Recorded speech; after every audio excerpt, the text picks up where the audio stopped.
সম্মানিত দর্শক শ্রোতা মণ্ডলী, দেশে প্রবাসে যে যেখান থেকে দেখছেন রমজান কারিমের গুরুত্বপূর্ণ অনুষ্ঠান, জীবন ঘনিষ্ঠ অনুষ্ঠান, যেটি আমাদের জীবনে খুবই গুরুত্বপূর্ণ। রমজানের শিক্ষা, রমজানের 30 শিক্ষা নিয়ে আমরা আপনাদের সম্মুখে এসেছি। আল্লাহ রাব্বুল আলামিন কোরআনে কারিমের 2 নম্বর সূরা সূরাতুল বাকারার 183 নম্বর আয়াতে আল্লাহ বলেছেন, ইয়া আইয়ুহাল্লাযীনা আমানু কুতিবা আলাইকুমুস সিয়ামু কামা কুতিবা আলাল্লাযীনা মিন ক্বাবলিকুম লাআল্লাকুম তাত্তাকুন। হে ঈমানদার লোকেরা, তোমাদের জন্য আমি রোজাকে ফরজ করে দিয়েছি, লিখে দিয়েছি, যেমনিভাবে তোমাদের পূর্ববর্তীদের জন্য লিখে দিয়েছিলাম, লাআল্লাকুম তাত্তাকুন, যাতে করে তোমরা খোদাভীতি অর্জন করতে পারো, কনসাসনেস তোমাদের মধ্যে তৈরি হয়, আত্মশুদ্ধি তৈরি হয়।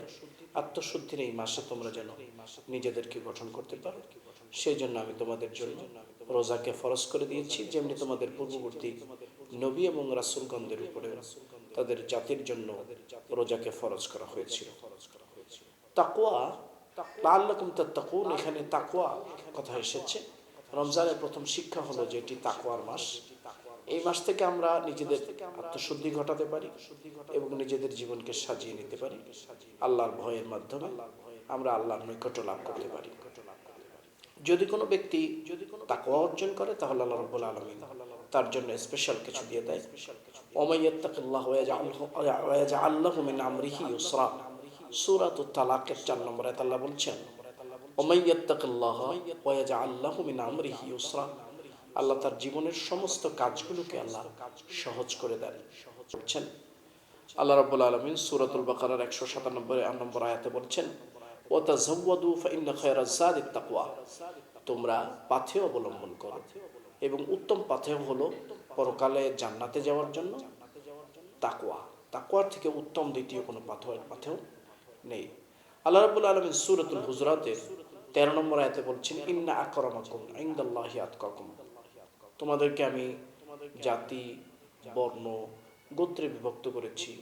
কাউকে করেছি সুন্দর, কাউকে করেছি কালো, কাউকে করেছি খাটো, কাউকে করেছি লম্বা, কারো স্বাস্থ্য করেছি মোটা, কাউকে করেছি চিকন। বিভিন্ন জাতি বর্ণে তোমাদেরকে বিভক্ত করেছি, কিন্তু বিভিন্ন নামে বেনামে, বংশে বেবংশে তোমাদেরকে বিভক্ত করেছি। এটি এজন্য যাতে তোমরা পরস্পরকে চিনতে পারো, এবং এই সকল মানুষের মধ্যে আল্লাহ ওই ব্যক্তিকে সব থেকে বেশি পছন্দ করে যে ব্যক্তি তাকওয়ার দিক থেকে, তাকওয়ার মানদণ্ডে নিজেকে পরহেজগার করে নিয়েছে, শুধুমাত্র আল্লাহর ভয়কে তার অন্তরে জাগরুক করেছে। সেই ব্যক্তি হলো আল্লাহর কাছে সব থেকে প্রিয় ব্যক্তি। ইন্না আকরামাকুম ইনদাল্লাহি আতকাকুম, এই জন্য আল্লাহ বলেছেন তোমাদের মধ্যে ওই ব্যক্তি সব থেকে প্রিয় যে ব্যক্তি তাকওয়ার দিক থেকে প্রিয়। তাকওয়ার ডেফিনেশন কি?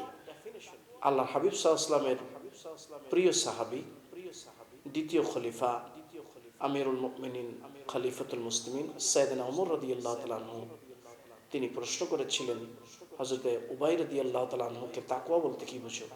তিনি বলেছেন, তাকওয়া হচ্ছে গুল্মযুক্ত, কাঁটাযুক্ত যে গাছ, সে গাছের মাঝখান দিয়ে একটি সরু পথ রয়েছে, চিকন পথ রয়েছে।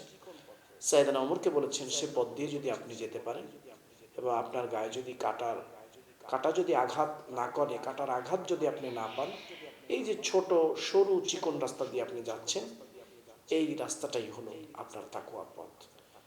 সুতরাং আমরা তাকওয়ার পথ অবলম্বন করি, সদা সর্বদা আমরা এই কথা চিন্তা করি যে আল্লাহ আমাদেরকে দেখছেন। আমরা যদি আল্লাহকে নাও দেখি, আল্লাহ কিন্তু আমাদেরকে অবশ্যই দেখছেন। আর একটি বর্ণনা এসেছে, সাইয়েদনা ওমর রাদিয়াল্লাহু তাআলা আনহু একবার রাত্রিবেলা গমন করছিলেন, তিনি প্রজাদের খোঁজ খবর নিচ্ছেন। কুড়িঘর থেকে একটি শব্দ শোনা গেল।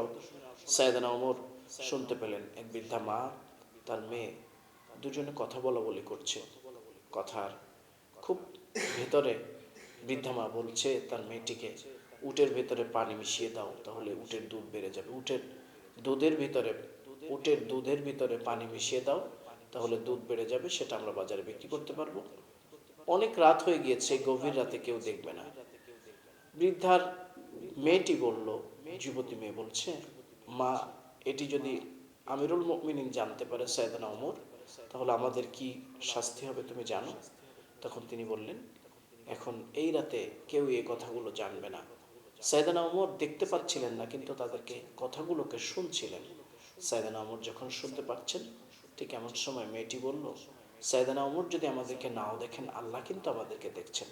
সুতরাং আল্লাহ যে আমাদেরকে দেখছেন, এই ধরনের মানসিকতা নিয়ে যদি আমরা রমজান থেকে প্র্যাকটিস শুরু করি, বাকি জিন্দেগি আমাদের জীবনটা কেমন করে সাজাতে পারি, আশা করছি ইনশাআল্লাহ আল্লাহ রাব্বুল আলামিন আমাদেরকে এর মাধ্যমে বারাকাত নসিব করবেন। আমিন। আসসালামু আলাইকুম ওয়া রাহমাতুল্লাহি ওয়া বারাকাতুহু।